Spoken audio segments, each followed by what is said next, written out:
إن الحمد لله نحمده ونستعينه ونستغفره ونعوذ بالله من شرور أنفسنا وسيئات أعمالنا من يهده الله فلا مضل له ومن يضلل فلا هادي له وأشهد أن لا إله إلا الله وحده لا شريك له وأشهد أن محمدا عبده ورسوله صلوات الله وسلامه وبركاته عليه. أما بعد فإن خير الكلام كلام الله وأحسن هدي محمد صلى الله عليه وسلم وشر الأمور محدثاتها وكل محدثة بدعة وكل بدعة ضلالة وكل ضلالة في النار.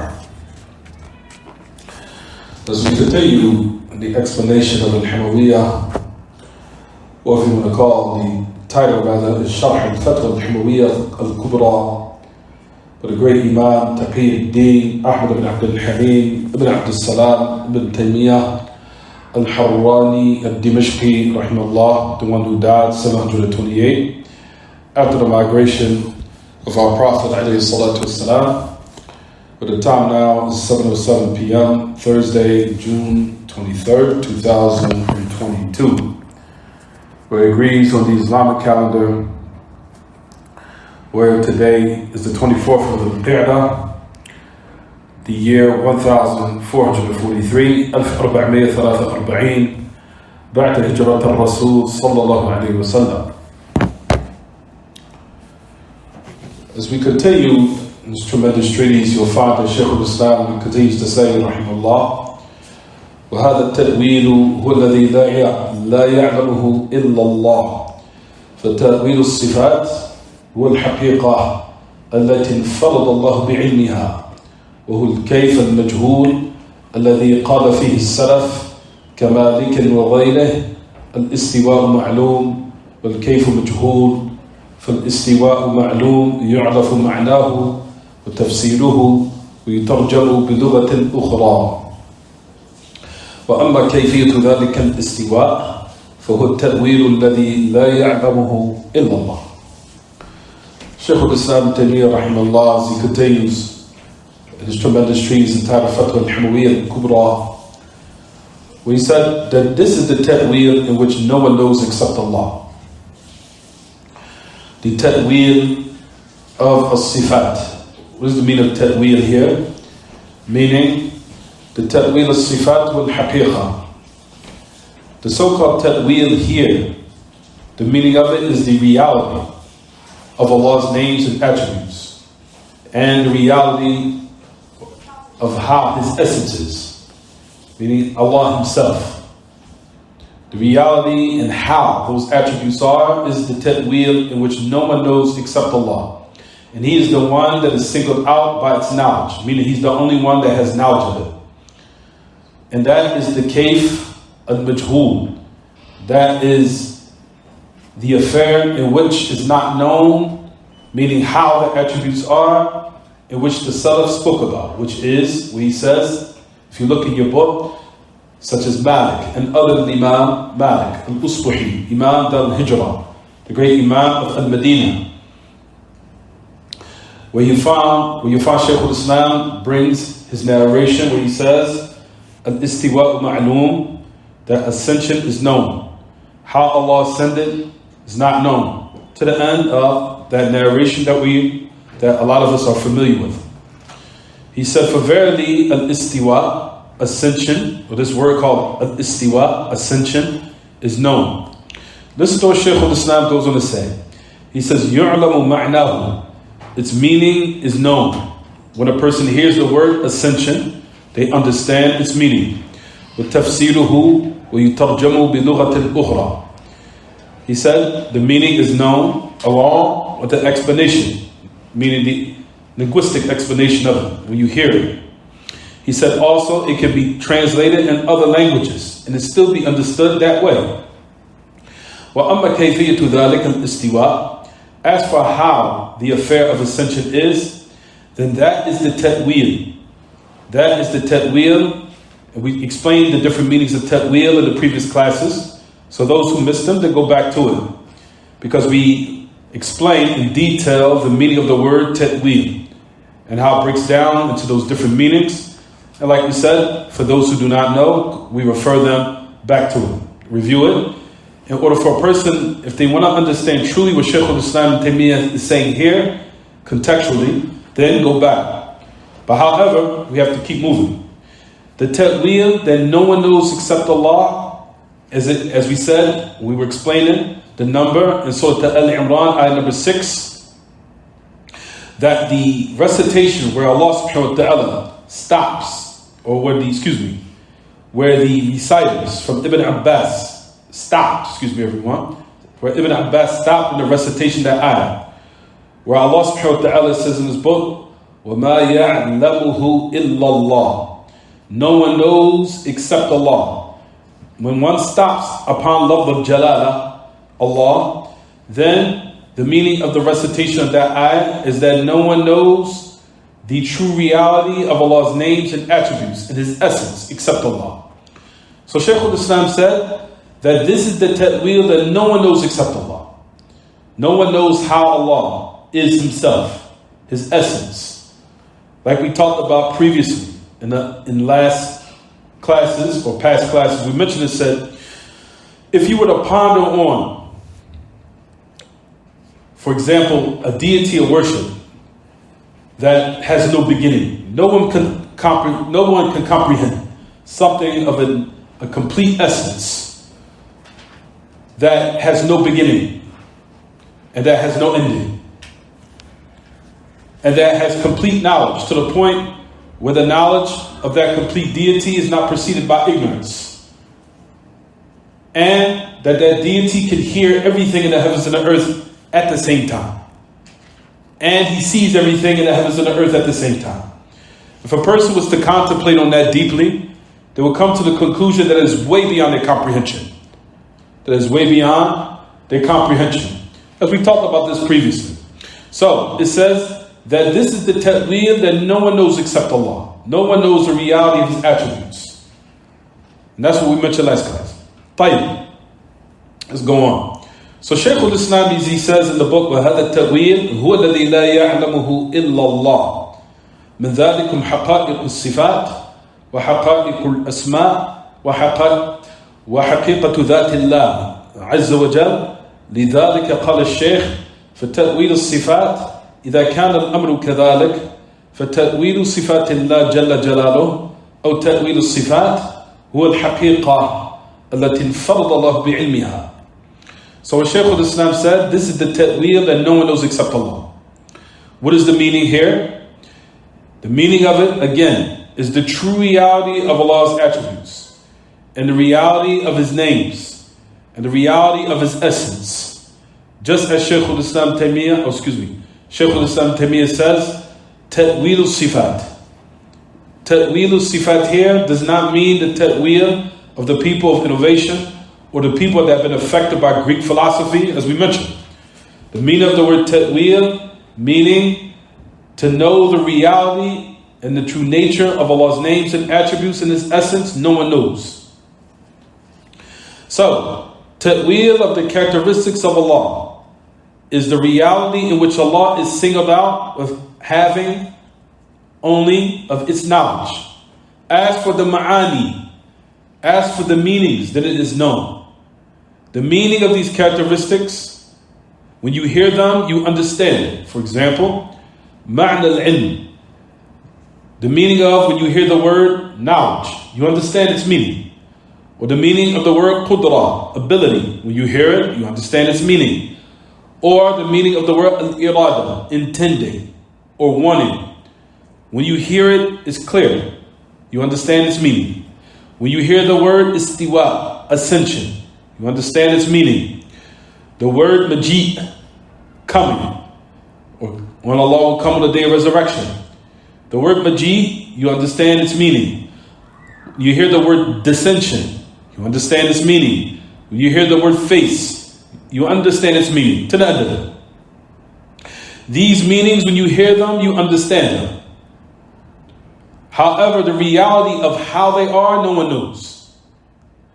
No one knows that except Allah.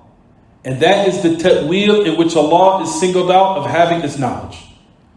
Those realities, as you'll find the great Imam, Shaykh Muhammad al-Jami, rahimahullah, that he said in this regard, تِلْكَ الْحَقَائِقِ هي التأويل الذي لا يعلمه إلا الله وإن كانت تلك الأسماء وتلك الصفات قد تتفق مع صفات الخلق في الاسم. He said, the realities of the true nature, or the true reality of these matters, as we just mentioned, that is the ta'wil that no one knows except Allah. Even though these names and those attributes, they can agree with the characteristic of the creation as far as in the name only. And they can agree in the general meaning, in the general sense of the meaning when we say that, as far as the name. For example, when you hear hearing, Allah subhanahu wa ta'ala has hearing, and the creation has the characteristic of what? Hearing. So they both share what everyone in the name. But as far as when the characteristic is connected with Allah, then now they have distinguishing what? Characteristics, in which Allah subhanahu wa ta'ala's hearing is complete. Whereas the hearing of the human being, once that characteristic is connected with him contextually, meaning in the same sentence, then it takes on its true what? Characteristic of that particular affair. Where we know the hearing of the human being is what? Bounded. It's bounded to a certain distance and it stops. There's no human being that can hear except that it stops at a certain distance.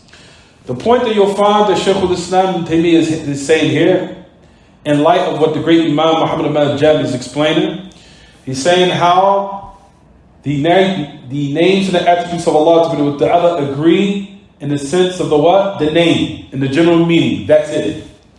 But once you now connect it with Allah, as far as in the sentence, then now they have distinguishing what? Qualities. Where Allah's hearing is not like the hearing of the what? Creation. Allah Ta'ala's hearing is complete, where He hears everything in the heavens and the earth. To the point where Allah Ta'ala hears affairs that we don't hear even though we're close to it. Especially in the darkness of what you see, what you hear as far as the insects under the carpet, or certain different types of those affairs that are present. Allah hears that. You don't hear it. But Allah Ta'ala hears all of that. That's how complete His hearing is, Tabarak wa Ta'ala. Every human being knows that they cannot hear except to a certain distance. After that certain distance, your hearing stops. There's no human being that can hear everything simultaneously in this whole world. Allah hears all of that at the same time. So you'll find that the word hearing, it agrees with the human being in the sense of the what everyone, the name, and the general meaning. But once it's connected in the sentence in regards to Allah, and the word hearing is connected with the human being, there is no sharing in the characteristic nor the name at all once they've been connected. But those affairs, like we said, they agree in the general sense and in the meaning. The general sense and the meaning of the word. وهو الكيف المجهول الذي قال فيه السلف تلك الحقيقة. إذن الحقيقة والكيف بمعنى واحد. Hence, the reality of these names and attributes, the reality of them, of how they are, is the same meaning. When that reality in which Allah subhanahu wa ta'ala only has knowledge of, in which is not known to the creation, rather it's only known with Allah. That is the meaning you'll find that those from the Salaf, such as Imam Malik and other than them. You'll find that Imam Malik was Shaykhuhu Rabi'a, kama sayati. We know that Imam Malik, his Shaykh, is Rabi'a. We'll talk about that in a minute. What did they say?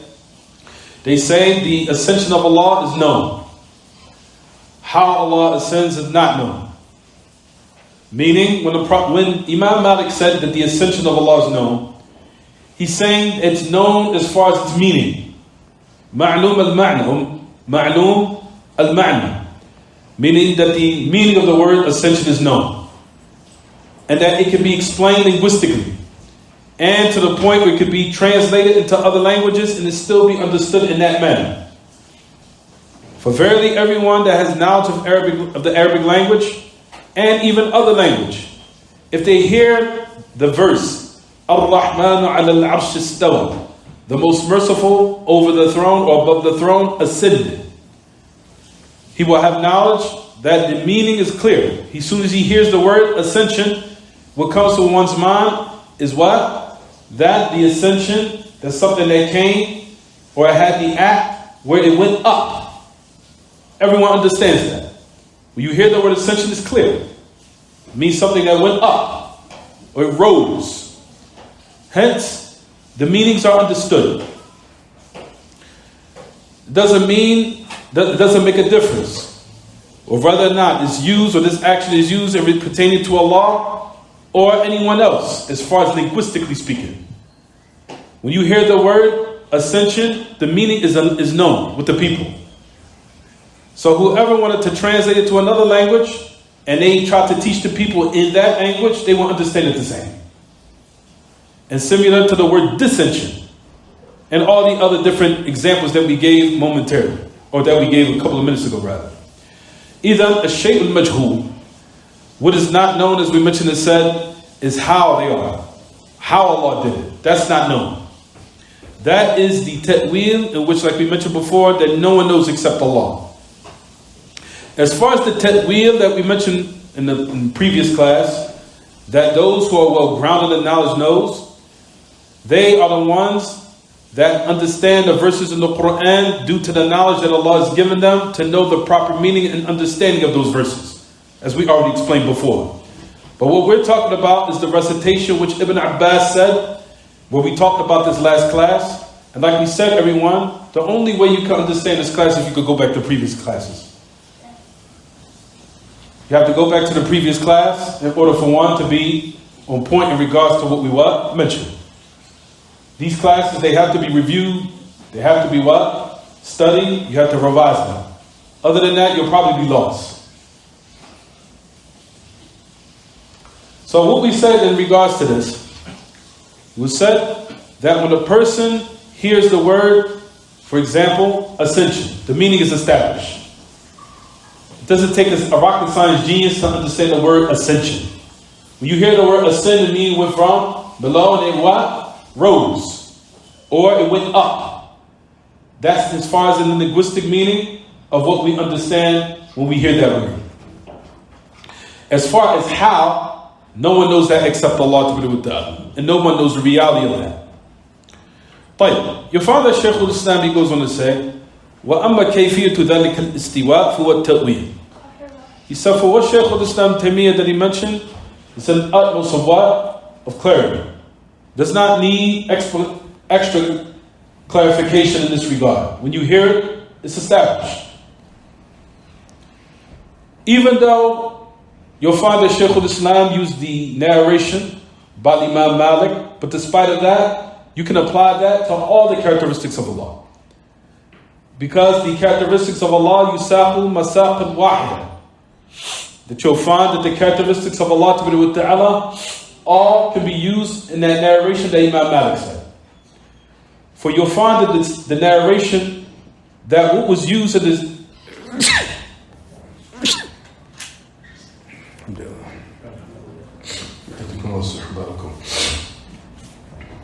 what was used as an example is the word istiwa. However, any characteristics of Allah can be used in this example. You can say, for example, the descension of Allah is known. How Allah descends, not known.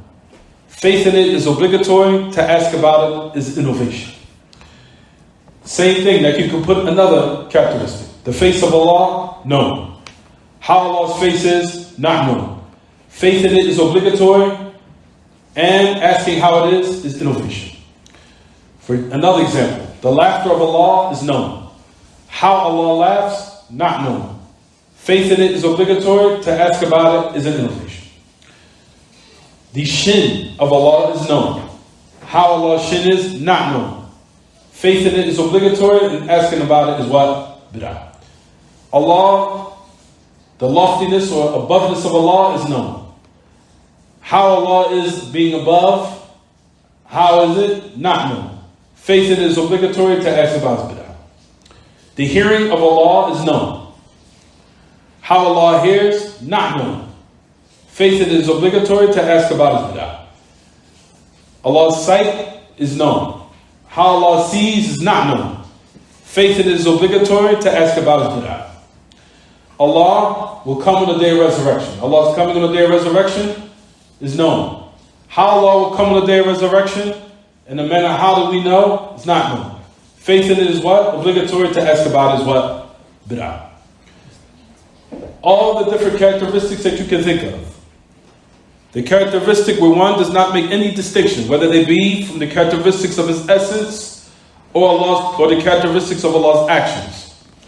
Or they be from the characteristics which was conveyed to us through pure revelation, or the characteristics that can be established by the aql, even though it's not the origin. Doesn't matter.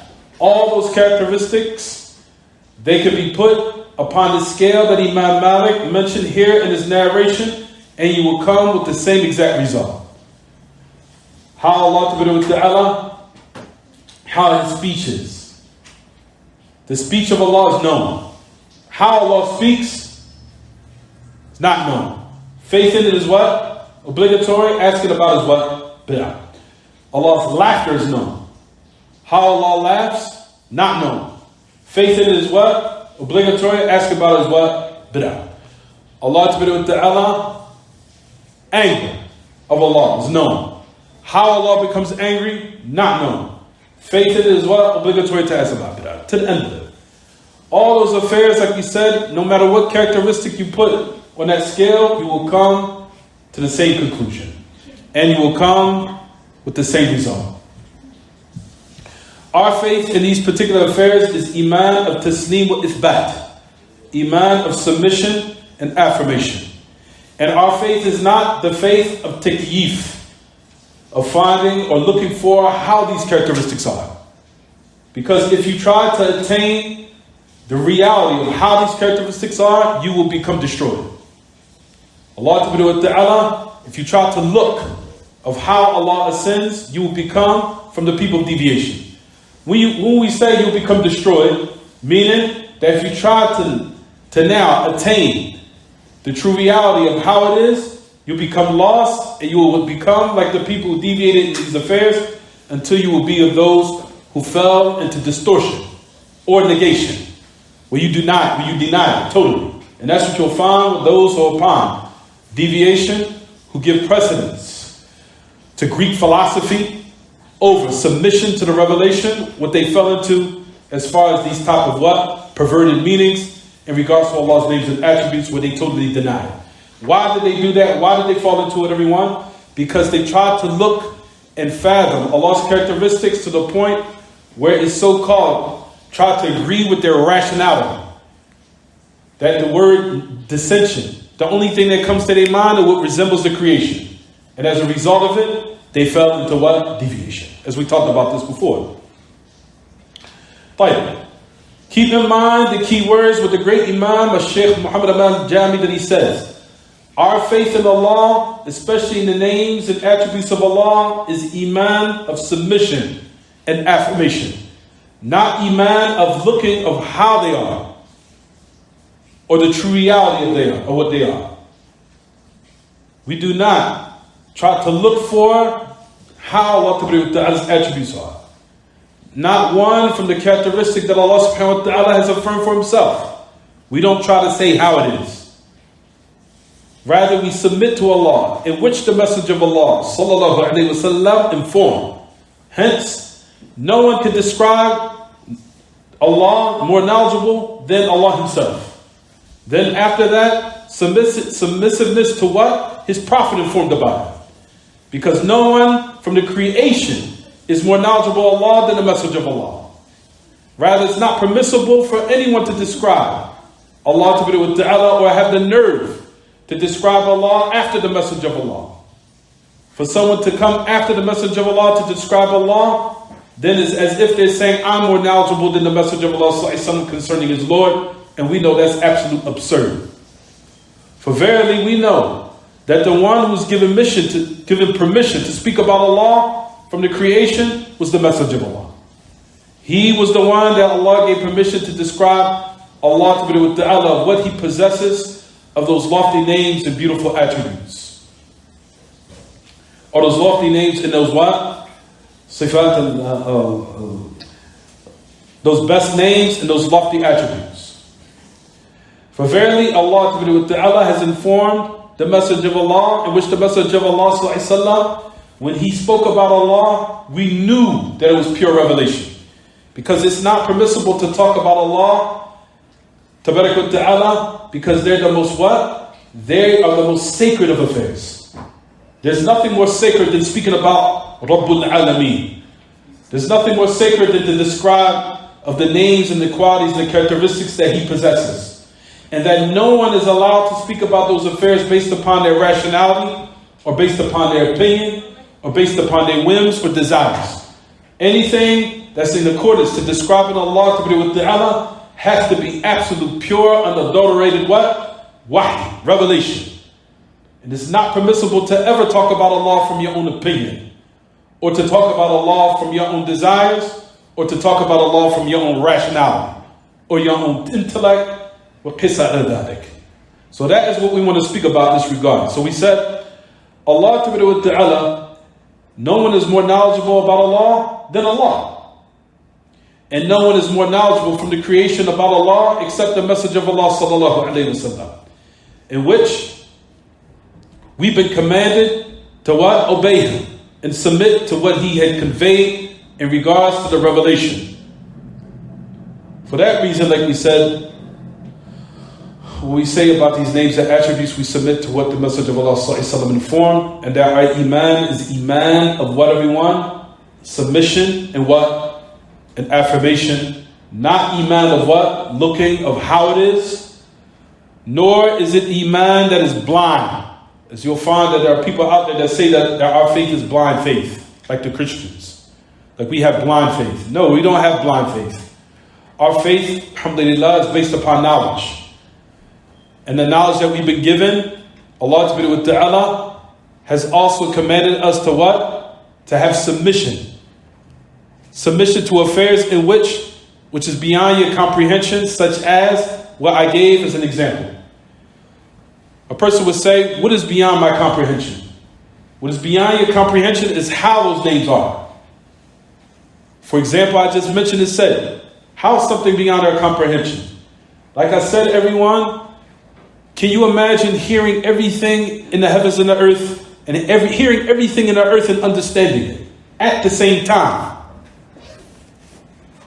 And the different languages that the people have, and understanding it at the same time. Can you understand that? Can your mind fathom that? Can your mind even begin to understand that? Try to put your mind into something that can hear simultaneously everything in the heavens and the earth and in this world, and despite of the different languages there are. And Allah understands all of that and hears all that. Can your mind understand it? Way beyond your comprehension. If that's in regards to one characteristic of Allah, and then we gave the example from last class again. Can you imagine a deity of worship that has no beginning? Can your mind comprehend that? No beginning? No beginning. And then can you imagine and put in your mind something never having an ending? Can you understand there is a being and a deity that can bring something from non-existence into existence? That can bring you into the material world out of nothing. That's why Allah Ta'ala says that in His book. Doesn't man recall when he was nothing? You were non-existent. And He brought you into existence. Can you imagine a being that can bring something into from non-existence of nothing and bring it into the material world and make you who you are? Can you imagine of a being that's knowledge is not preceded by ignorance? Your mind can't understand that. Allah Ta'ala's our knowledge is preceded by ignorance. That's the reason why when we come out the wombs of our mother, we don't know anything. and we've been commanded to learn. To let us know that our knowledge is preceded by jahl. It's preceded by what, everyone? Ignorance. Allah Ta'ala, can you imagine a being that's knowledge is not preceded by ignorance? It's way beyond your comprehension. If you can't understand those affairs, how do you think you can understand Allah's ascension? If you can't understand those affairs, how do you think you can understand Allah's dissension? If you can't understand those affairs, how can you think you can understand Allah Ta'ala characteristics of which we just mentioned, of His loftiness and aboveness and the likes of that? Tayyib, just keep going. Tayyib, if you look at the book, everyone, it says, وَقَدْ رُوِيَ عَنْ ابْنِ عَبَّاسٍ مَا ذَكَرَهُ عَبْدُ الرَّزَّاقِ وَغَيْرُهُ فِي تَفْسِيرِهِمْ عنه أنه قال تفسير القرآن على 4 أوجه تفسير تعرفه العرب من كلامها وتفسير لا يعذر أحد بجهالته وتفسير يعلمه العلماء وتفسير لا يعلمه إلا الله من ادعى علمه فهو كاذب. Shaykh al-Islam goes on to say that has been reported upon Ibn Abbas of what the great Imam Abdur Razzaq ibn Hammam ibn Nafi' al-San'ani al-Yamani al-Himyari, the great Imam of Yemen, who died 211 after the Hijrah. Sahib al-Musannaf, Abdur Razzaq, which is the book that contained the Athar of the Sahaba. But anyway, you'll find that the great Imam that was been narrated by Abdur Razzaq and other than him in a tafsir, and we know tafsir Abdur Razzaq is from the great tafsir that a lot of people are not aware of. Tafsir Abdur Razzaq ibn Hammam ibn Nafi' al-San'ani al-Yamani al-Himyari, the great Imam. That is from the great tafsir. We gotta go take the class. We gotta focus on disciplining the kids. The tafsir of Abdur Razzaq is from the great tafsir in which a lot of us are not aware of. Tafsir Abdur Razzaq still is present to this day. But anyway, what has been related of Tafsir Abdur Razzaq and other than them? Qal, that the tafsir of the Quran is upon or in a manner of 4 ways. 4 awjuh, 4 ways. The first one is the tafsir or the explanation in which the Arabs know from its speech, meaning from what, everyone? As far as in its meaning, when you hear it. Number 2, the explanation of the Quran or the verses of what no one is excused of its ignorance. That meaning they have to have knowledge of. We'll talk about that in a minute.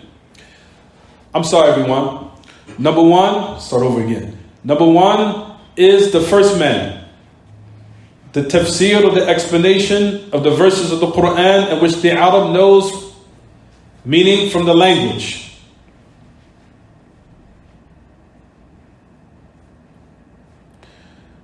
And the tafsir in which no one is excused of his ignorance. I was right the first time. I don't know why I doubted myself.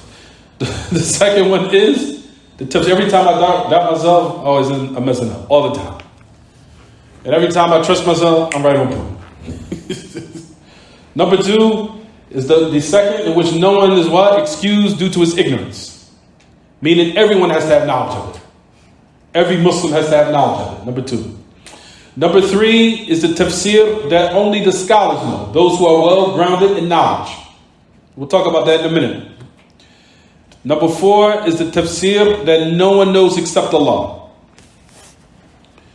He said, مَنِ ادَّعَى عِلْمَهُ فَهُوَ كَاذِبٌ. So, the one who claims to have knowledge of what Allah only knows, and he claims to have that knowledge, then that individual is a liar. What is he speaking about, everyone? He's speaking about what we just mentioned a couple of minutes ago in regards to knowing how Allah's attributes are and the true reality of it. So those are the 4 men in which you'll find that was mentioned about Abdur Razzaq, when he related about the tafsir of the Quran, meaning the verses. How they are explained in these 4 manners. Number 1 is the manner in which the Arab know from its speech linguistically, that no one is excused of his ignorance. That when the people hear it, they know what its meaning is. Is it clear, everyone? I'm sorry. Number 1 is the tafsir of the Arab from its speech linguistically. And the second is that the knowledge of which no one is excused of his ignorance. So we'll talk about all this and explain this in a minute. Don't worry. Number 3, the explanation that only the ulama knows, meaning those who are well grounded in knowledge. The tafsir, la ya'lamuhu illallah, is the fourth one, as we said. The explanation that no one knows except Allah.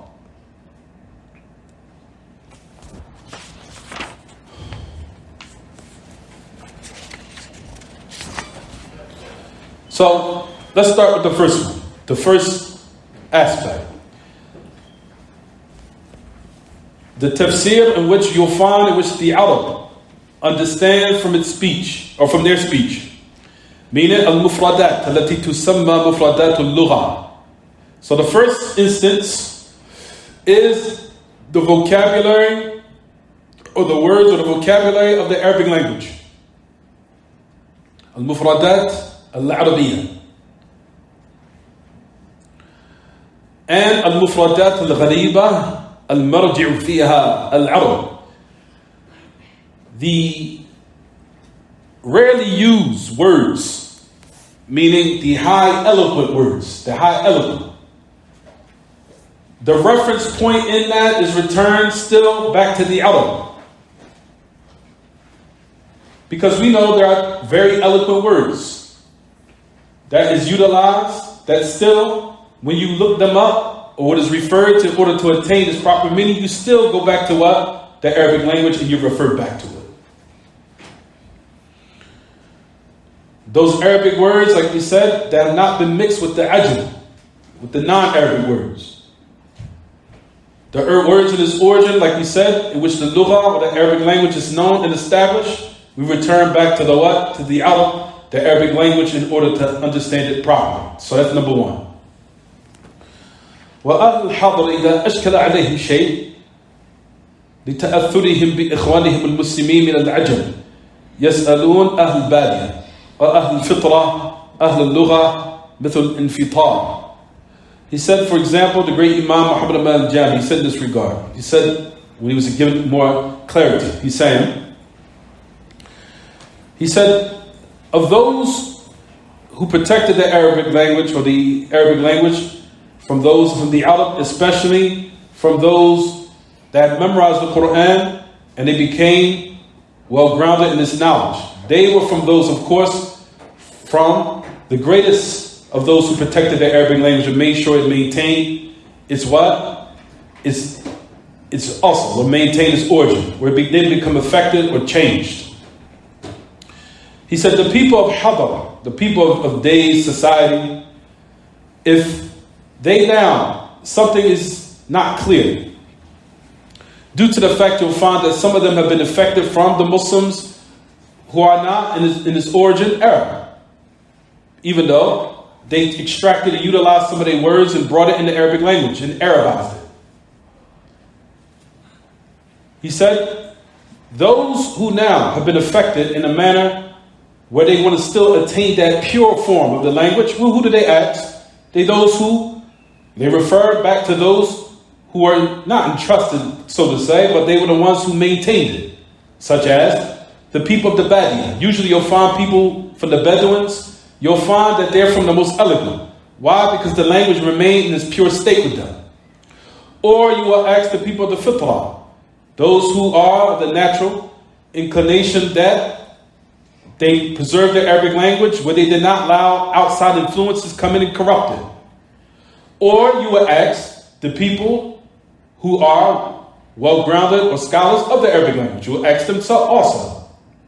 He said, similar to that, you'll find with the great Imam Shaykh Muhammad al-Jami said, similar to that is the word al-infitar.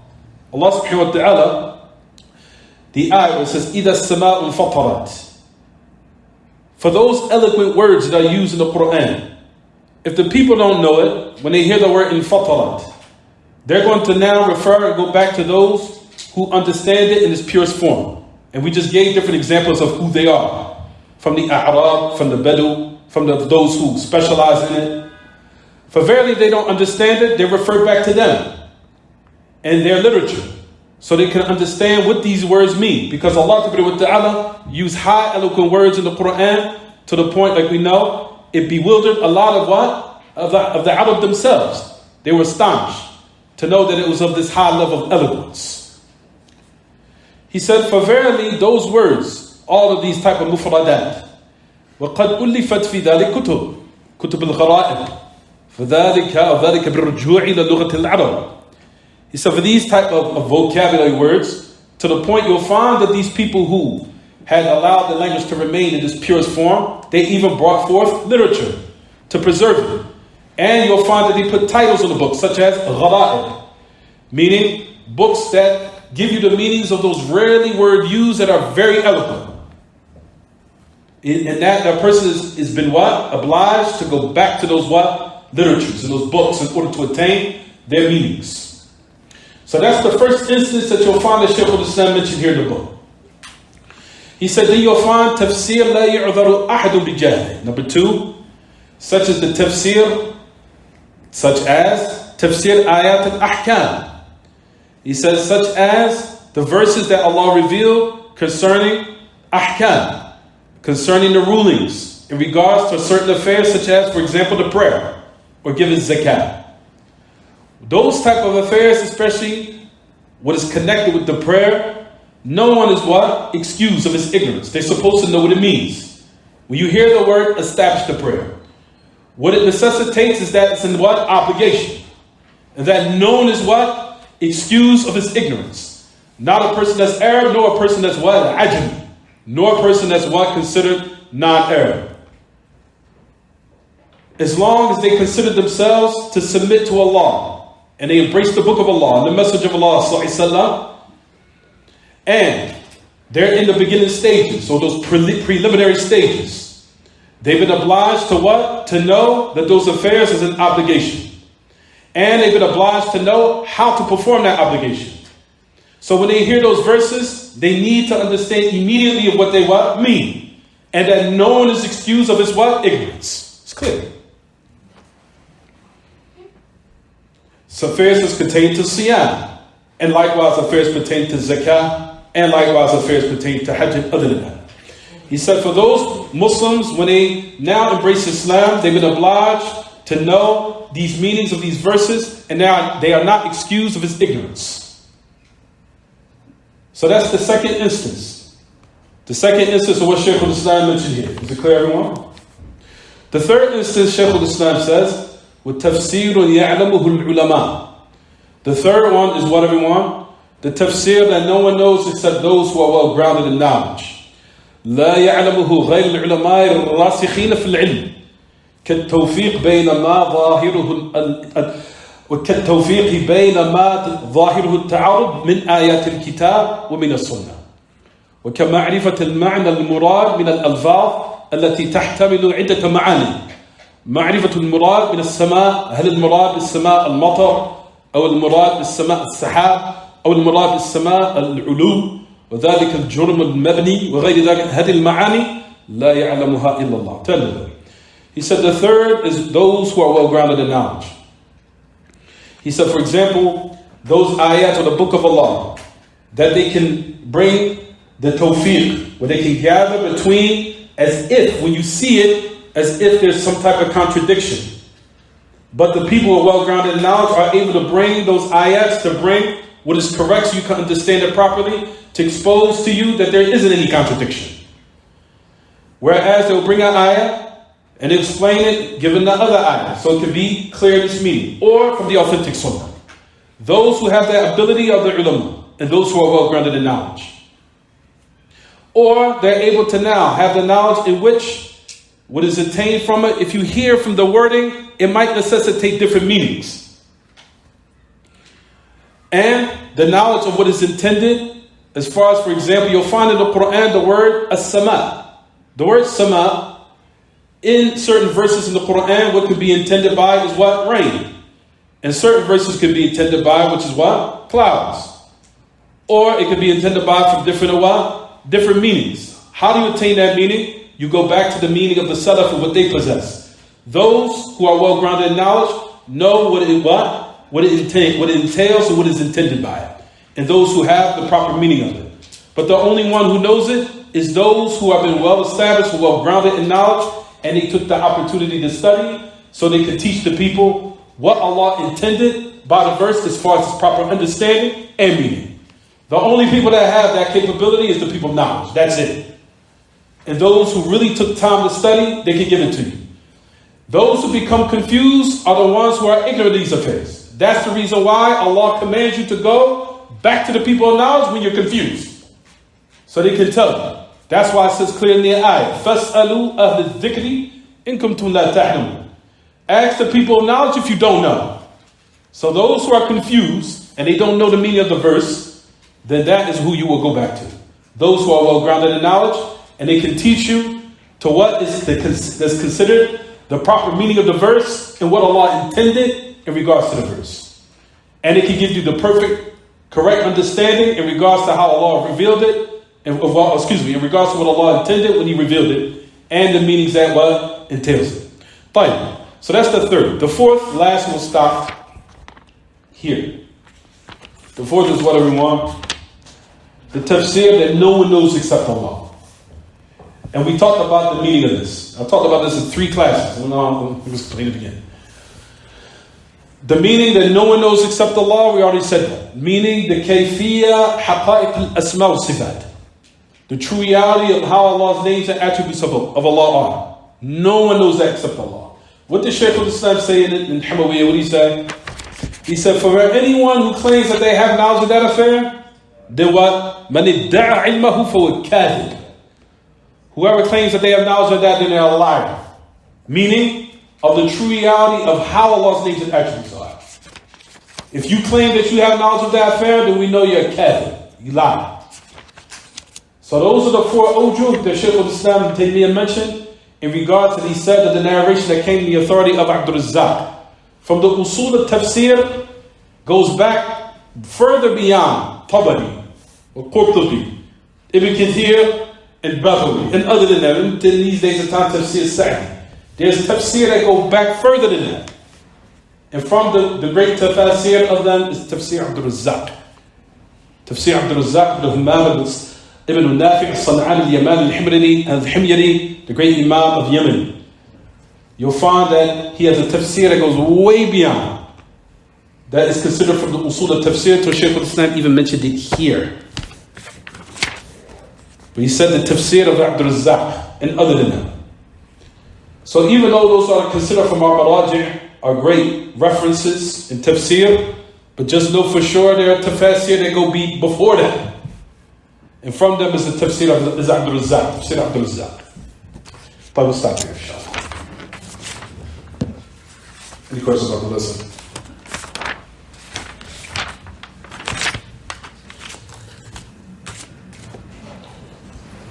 Any questions? Keep in mind, like I said, everyone, inshallah, will be informed the people that will be switching the classes up a little bit. It's something that will be switched up. I'll inform the people soon, inshallah.